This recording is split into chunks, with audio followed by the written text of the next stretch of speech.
నా మిత్రులు ఆంధ్రప్రదేశ్ ముఖ్యమంత్రులు చంద్రబాబు నాయుడు గారిని కూడా ఇన్వైట్ చేయడం జరిగింది. ఆ లెటర్ మీకు మీడియా గ్రూప్లో పెట్టడం జరుగుతుంది. October 2న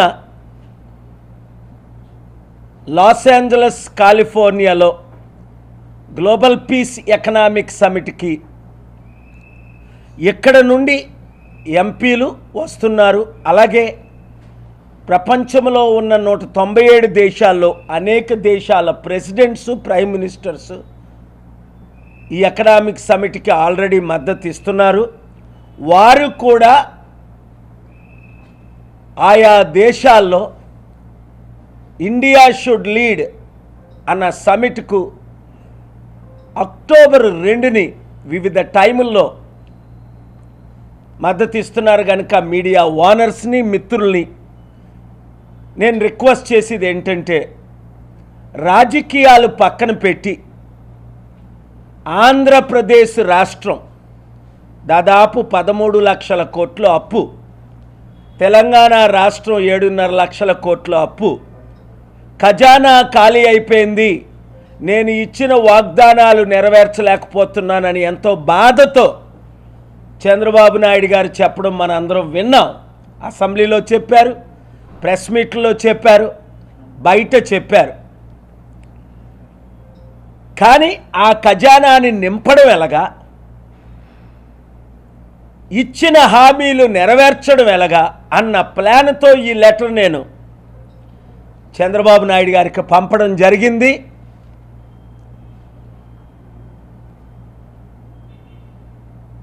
Supreme Court of India Chandrachud గారు ఇచ్చిన నోటేషన్ మనం చూసాం.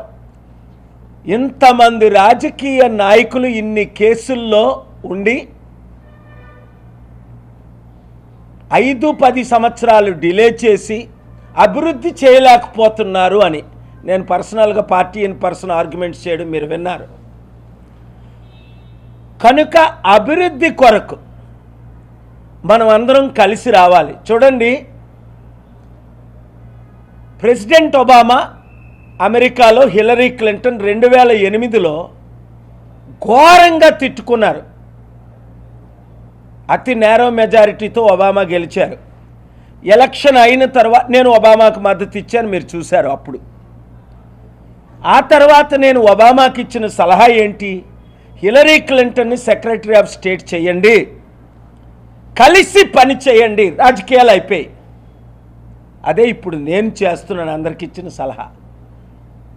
ఒబామా ఏ విధంగా హిలరీ క్లింటన్ని సెక్రటరీ ఆఫ్ స్టేట్ చేశారో అలాగే ఈ గ్లోబల్ పీస్ ఎకనామిక్ సమిట్కి మా ఖర్చులతో లాస్ ఏంజలస్ వచ్చి అటెండ్ అయితే 45 రోజులే ఉంది. అయినప్పటికీ అనేక మంది బిలియనీర్లు, ఇన్వెస్టర్లు కల్పిస్తా. చూడండి, రేవంత్ రెడ్డి గారు ఈరోజు వచ్చారు, తిరిగి 10 రోజులు విదేశాలు వెళ్ళి ఖాళీ చేతులతో తిరిగి వచ్చారు. ఏ కంపెనీలైనా అమెజాన్ కానీ, మైక్రోసాఫ్ట్ కానీ, 100 ఐటీ కంపెనీలు కానీ, రియల్ ఎస్టేట్ కంపెనీలు కానీ, ప్రపంచంలో అమెరికాలో ఇన్ని కంపెనీలు ఉన్నాయి. ఆయన తిరిగి వచ్చారు కానీ ఏమైనా ఇన్వెస్ట్మెంట్స్ వచ్చాయా అంటే లేదు. ఆంధ్రప్రదేశ్ సర్వనాశనం అవుతుంది కనుక రక్షించడానికి, అప్పులు తీర్చడానికి, లక్షల ఉద్యోగాలు తీసుకురావడానికి, వారిచ్చిన గ్యారంటీలు నెరవేర్చడానికి చంద్రబాబు నాయుడు గారిని నేను ఇమీడియట్గా కలవడానికి సిద్ధంగా ఉన్నాను. నా మిత్రులు అయినప్పటికీ అవినీతిని నేను ఎప్పుడు ఎక్స్పోజ్ చేశాను. పొలిటికల్గా ఇప్పుడు నేను ఆయన కలవట్లేదు, ఓన్లీ గ్లోబల్ పీస్ సమిట్కి ఇన్వైట్ చేయడానికి. ఈ సమిట్ ద్వారా రాష్ట్రానికి అభివృద్ధి, నిరుద్యోగులకు ఉద్యోగాలు, 100 కంపెనీలు. అలాగే నిన్న ఏపీ హైకోర్టు చీఫ్ జస్టిస్ ముందు నేను మెన్షనింగ్ చేసి, అయ్యా మాకు స్పెషల్ స్టేటస్ ఇస్తానని అప్పుడు మన్మోహన్ సింగ్ గారు అన్నారు, సోనియా గాంధీ గారు అన్నారు 10 సంవత్సరాల క్రిందట బైఫర్కేషన్ చేసినప్పుడు. అప్పుడు home minister, finance minister former Chidambaram garu అన్నారు, నరేంద్ర మోదీ గారు కూడా 10 సంవత్సరాల క్రిందట వాగ్దానం ఇచ్చారు.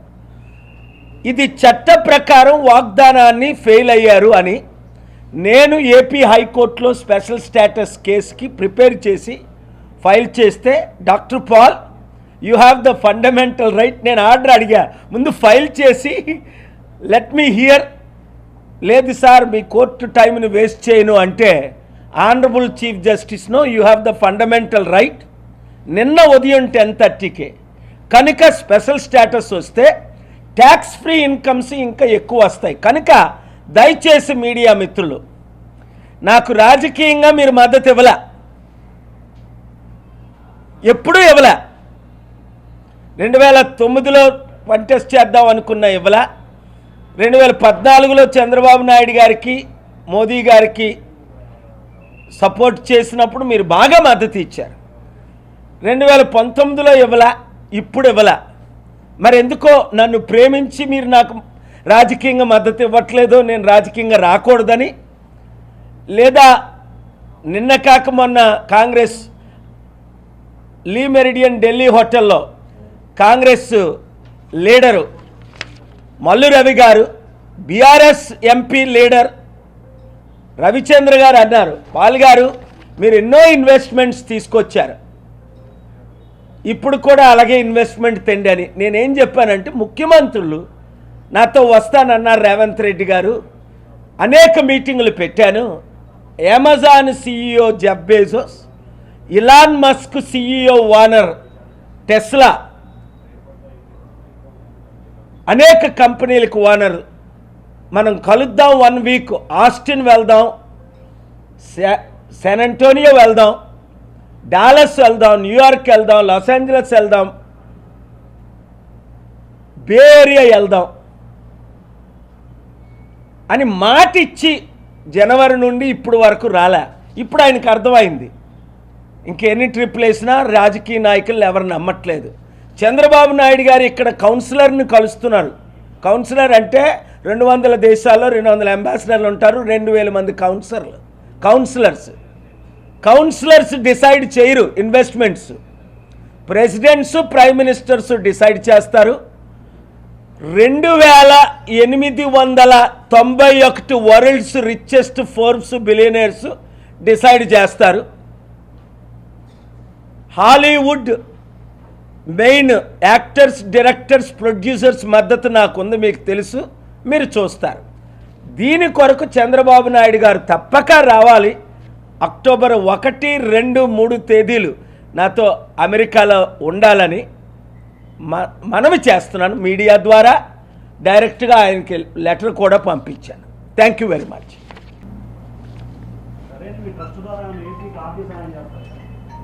Very good. ఎవరండి అది ప్రశ్న? శివ గారు, మంచి ప్రశ్న. నేను విదేశాల నుంచి FCRA foreign contribution regulation act మాకు అన్ని సంస్థలకు, relief international, global peace initiative, the TAPPC, గమ్ ఆర్గనైజేషన్స్కి ఉండేది. అప్పుడు సోనియా గాంధీ గారు క్యాన్సిల్ చేసిన తర్వాత మోదీ గారు, చంద్రబాబు గారు, కేసీఆర్ గారు మేము ఫైట్ చేసి రెస్టోర్ చేస్తామన్నారు, చేయలేదు.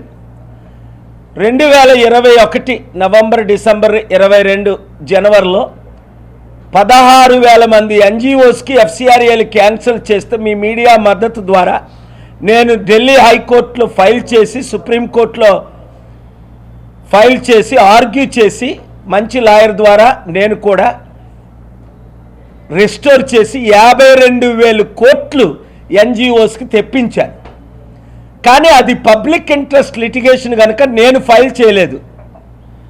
నేను ఫైల్ చేస్తే స్వార్థం అంటారు ఈయన FCRAs కని. సో నాకు పర్మిషన్స్ ఇమ్మని రిక్వెస్ట్ చేశాను, వారు ఇవ్వట్లేదు. పర్మిషన్స్ లేకుండా ₹1 తేలేము. FCRA ఇస్తే నెల రోజుల్లో 8,000 కోట్లు, $1 బిలియన్ స్టీల్ ప్లాంట్కి డొనేట్ చేస్తాను. లేదా గవర్నమెంట్ డెసిగ్నేటెడ్ డొనేషన్స్ అంటే మార్చి 12ని, మార్చి 14ని, ఏప్రిల్ 25ని ఆంధ్రప్రదేశ్ హైకోర్టులో కోర్టు 17 జస్టిస్ నరేంద్ర గారు, కోర్టు 6 గ్రేట్ జడ్జెస్లో కూడా మంచివారు ఉంటారు.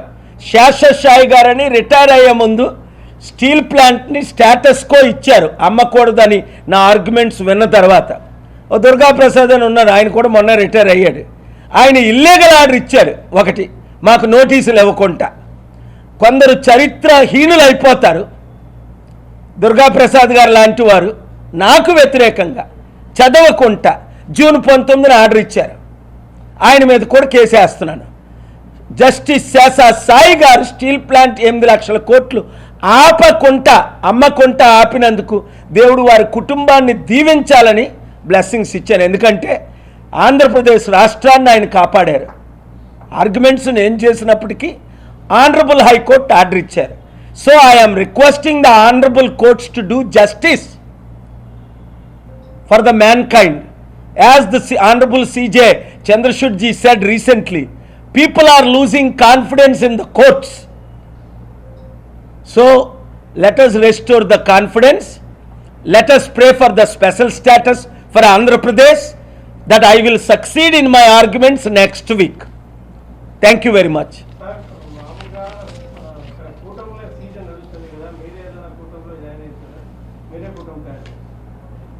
చూడండి, ఈరోజు పాలిటిక్స్ మాట్లాడడానికి నేను రాలేదు. అందరూ మిత్రులే. పొలిటికల్గా నేను అధికారంలోకి వచ్చి ఉంటే 13 లక్షల కోట్లు అప్పు తీర్చే ప్లాన్ నా దగ్గర ఉంది. 100 కంపెనీలు తీసుకొచ్చి 1000 ఉద్యోగాలు ఇస్తే 1,00,000 ఉద్యోగాలు. వీరు 5 సంవత్సరాల్లో కూడా 1,00,000 ఉద్యోగాలు ఇవ్వలేకపోయారు. ఏ గవర్నమెంట్ అయినా, అది కేసీఆర్ గవర్నమెంటా మోదీ గవర్నమెంటా, ఇక్కడున్న 2 పార్టీల కూటమిలో జాయిన్ అవ్వవసరం లేదు. చంద్రబాబు నాయుడు గారు నాకు ఎంత మిత్రులో శిష్యులో 22 సార్లు ఆయన కొరకు ప్రేయర్ చేశాను, నెత్తి మీద చేసి. పొలిటికల్గా డిఫరెన్సెస్ ఉన్నాయి, అవి పక్కన పెడదాం. ఇప్పుడు రాష్ట్రం నాశనం అయిపోతుంది. నేను ఎలక్షన్ అయిన సంవత్సరం అన్నారు, మీరు చూస్తారు. నా మద్దతు తీసుకోకపోతే కంపెనీలు రావు, ఇన్వెస్ట్మెంట్స్ రావు. పోలవరంకి ఏమిచ్చారు గవర్నమెంటు? చంద్రబాబు నాయుడు గారికి నేను ఏం చెప్పాను జూన్ 4ని? ఇప్పుడు మీరు ఎన్డీఏలో కాకుండా కాంగ్రెస్ పార్టీ, మీరు అడిగారు కనుక చెప్తున్నాను, ఇండియా కూటమిలో చేరితే మీరు 2.5 సంవత్సరాలు ప్రధానమంత్రి. అలాగే నితీష్ కుమార్ బీహార్ ముఖ్యమంత్రి, ప్రధానమంత్రి 5 సంవత్సరాలు. ఎందుకంటే మీరు లేకుండా ఇండియా కూటమి కానీ ఎన్డీఏ కూటమి కానీ గవర్నమెంట్ ఫార్మ్ చేయదు.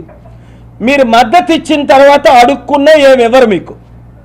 ఇప్పుడు మద్దతు ఇచ్చేశారు చంద్రబాబు నాయుడు గారు, పవన్ కళ్యాణ్. ఇప్పుడు అడుక్కున్న స్పెషల్ స్టేటస్ ఇవ్వలేదు. స్టీల్ ప్లాంట్కి 600 కోట్లు ఇవ్వమంటే ₹1 ఇవ్వలేదు.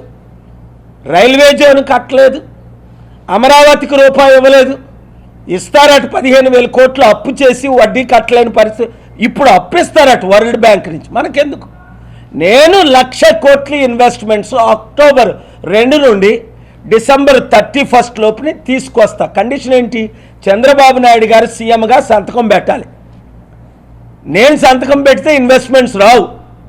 నాకు ఎఫ్సిఆర్ఏలు ఉంటే ఇన్వెస్ట్మెంట్స్, డొనేషన్స్ తేగలను, ఇన్వెస్ట్మెంట్స్ కాదు. ఇన్వెస్ట్మెంట్స్ రావాలంటే దేశంలో ప్రధానమంత్రి, రాష్ట్రంలో ముఖ్యమంత్రి, అమెజాన్ CEO జెఫ్ బెజోస్తో సంతకం పెట్టాలి, అగ్రిమెంట్ చేసుకోవాలా, MOU చేయాలి, మెమరాండమ్ ఆఫ్ అండర్స్టాండింగ్. ఫైనల్ అగ్రిమెంట్లో నేను దగ్గరుండి చంద్రబాబు నాయుడు గారికి 100 కంపెనీలు అక్టోబర్ 2ని ట్రిప్లో చేయించి 100 కంపెనీలతో అగ్రిమెంట్ చేయించి 3 నెలల్లో డిసెంబర్ 31 లోపల ఇన్వెస్ట్మెంట్స్ తెస్తా. లేదంటే మళ్ళీ ఆంధ్రప్రదేశ్ తిరిగి రాను. ఆయన రాకుంటే ఒక ఇన్వెస్ట్మెంట్ రాదు. అందుకనే సడన్గా బ్యూరో చీఫ్లు, మీరు మీడియా ఓనర్సు, మీ బాసులు, రిపోర్టర్స్ మీరు వచ్చినందుకు నా హృదయపూర్వక వందనాలు. ఎందుకంటే నేను కల్మషం లేకుండా మాట్లాడుతున్నాను, మీరు అడిగిన ప్రశ్నకు జవాబిస్తున్నాను. కనుక రావండి.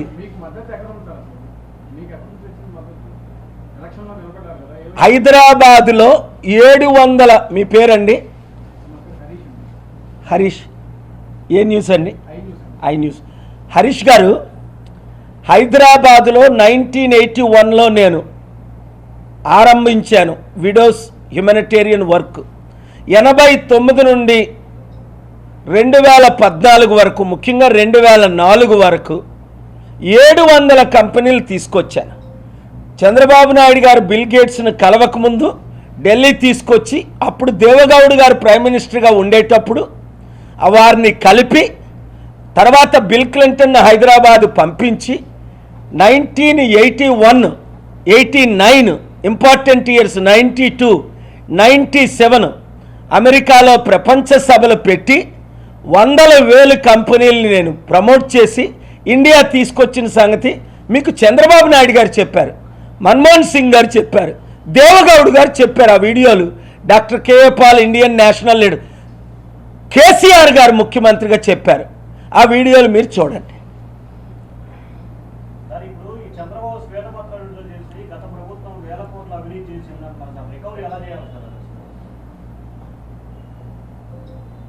చూడండి, అందుకే కొన్ని ఛానల్స్ లైవ్ పెట్టవు. మీరు ఇలాంటి ప్రశ్నలు అడుగుతారు, నేను జవాబు చెప్పుకుంటూ ఉండలేనని వాళ్ళకి భయం. డేరింగ్ డాషింగ్ ఛానల్స్ కొన్ని ఉన్నాయి, నేను మాట్లాడినప్పుడల్లా లైవ్ పెడతాయి. ఇప్పుడు past is the past. Yes, ఇవన్నీ చంద్రబాబు నాయుడు గారికి ముందే తెలుసు, కానీ ఇవన్నీ అప్పుడు చెప్తే ఓట్లు పడవు కదా, కనుక ఇప్పుడు చెప్తారు ఖజానాలో డబ్బులు లేవని. నేను అప్పుడు చెప్పాను, ఇప్పుడు చెప్తున్నాను. సో ఎలక్షన్స్ ఎలాగయ్యాయా, ఈవీఎంల ద్వారా ఎలా గెలిచారా, అవన్నీ మనకు తెలుసు. ఈ ఎలక్షన్స్, ఈవీఎంలు ఎలక్షన్స్ అని. కానీ పాలిటిక్స్ పక్కన పెడదాం, అభివృద్ధి చేసుకుందాం. నేను తేకుంటా, నేనైతే అక్టోబర్ 2ని 100 కంపెనీలతో చంద్రబాబు నాయుడు గారికి సంతకాలు చేయిస్తా. ఏది చూసారా, ఎవరో నూడిల్స్ అమ్మినోని సంతకం చేయించారు వైజాగ్లో. ఎవరో తెలియదు నాకు, సూటు బూటు వేసి. అలాంటివి ఉండవు నాది. నేను తీసుకొచ్చిందంతా ఎవరిని తీసుకొచ్చాను ముందు, ఇండియా బంకర్ హంట్. ఒకసారి గూగుల్ చేసి చూడండి, ఆయన చనిపోయారు. నా vice president Nelson Bunker Hunt, richest man in the world, చనిపోయినంత వరకు vice president. JB Hunt, Bhimavaram కూడా వచ్చారు వాళ్ళే. అంటే largest trucking company in the world. Lindsay associates, Jim Lindsay, 45,000 అపార్ట్మెంట్లు ఉన్న owners. Jim Pattison, second richest man in Canada. Bill Gates, Warren Buffett. నేను తీసుకొచ్చిన వాళ్ళందరూ ప్రపంచ కుబేర్లు, రియల్ ప్రెసిడెంట్లు. జార్జ్ బుష్ అండ్ ఇప్పుడు హైదరాబాద్ 2014 నుంచి నేను వదిలేసిన తర్వాత ఒక్క బిలియనర్ వచ్చారా, ఒక్క ప్రెసిడెంట్ వచ్చాడా, ఒక్క ప్రైమ్ మినిస్టర్ వచ్చారా? డొనాల్డ్ ట్రంప్ కూతురు వస్తే మోదీని కేసీఆర్, కేటీఆర్ డ్యాన్స్లు వేశారు. 160 కోట్లు అఫీషియల్గా, 400 కోట్లు అన్అఫీషియల్గా ఖర్చు పెట్టి. ఇవాంకా ట్రంప్ నా మీటింగ్లో ఇప్పుడు మీరే విధంగా కూర్చున్నారో అదే విధంగా American president Jimmy Carter 3rd రోలో, బిల్ క్లింటన్ ప్రెసిడెంట్గా, వీళ్ళందరూ కూర్చుని ఫోటోలు చూసుకోండి. నా చుట్టూ కూర్చుని, నా వెనుక కూర్చుని, నా ముందు కూర్చుని నిలబడి అమెరికన్ ప్రెసిడెంట్స్, బిలియనీర్స్. అయితే ఎందుకు ఇండియా వచ్చాను? దేవుడు పంపాడు. రాష్ట్రం నాశనం అయిపోతుంది. 3 నెలలు అమెరికాలో 3 రోజులు గడుపుకుంటే ఎలక్షన్ అయ్యి మే 14, మే 13 ఈరోజు వరకు 3 రోజులు విదేశాలు వెళ్ళకుండా ప్రతిరోజు తిరుగుతున్నాను. మీడియా ఎప్పుడు ఎలక్షన్ ముందు కొంచెం కమీడియన్గా చూపిస్తుంది. ఎలక్షన్ తర్వాత నేను ఇప్పుడు కేరళ వెళ్ళాను. అక్కడ ఛానల్ ఓనర్ వచ్చారు. సడన్గా అక్కడ ఎవరు నన్ను హోస్ట్ చేస్తున్నారు? అక్కడ ముఖ్యమంత్రి గారు, అక్కడ మినిస్టర్ గారు, అక్కడ ఎంపీ సంతోష్ గారు మొన్న ఢిల్లీ సమిట్కి వచ్చి హోస్ట్ చేశారు. ఎందుకు? ఇన్వెస్ట్మెంట్స్ ఇప్పించాను, కొంత ఇంకా ఇప్పిస్తున్నాను. ఇప్పటికీ అఫీషియల్గా 8.5 కోట్లు, 100 కోట్లు ఇస్తాను, సీఎం రండి అన్నాను. వస్తే, ఎందుకంటే సీఎం సంతకాలు పెడితేనే డబ్బులు వస్తాయి. ఆ కోరికతోనే వచ్చాను. ఇప్పుడు చంద్రబాబు నాయుడు గారు సీఎం, నాకు ఇబ్బంది లేదు, ఆయన్ని కలవడానికి సిద్ధం. మరి వారు నన్ను కలవడానికి సిద్ధమా? లెటర్ ఇచ్చాను. వారు ఫ్రెండ్సే నాకు కాల్ చేశారు. సార్ మేమంతా ఎన్ఆర్ఐస్వి, పేర్లు కూడా చెప్తాను.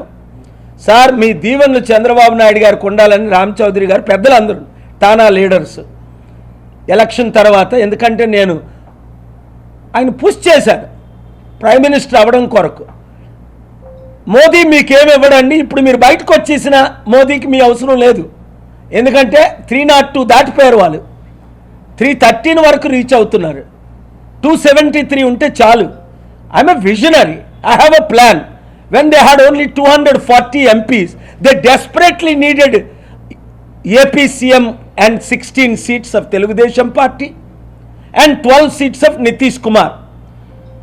Without these 28 seats, they could not form the government.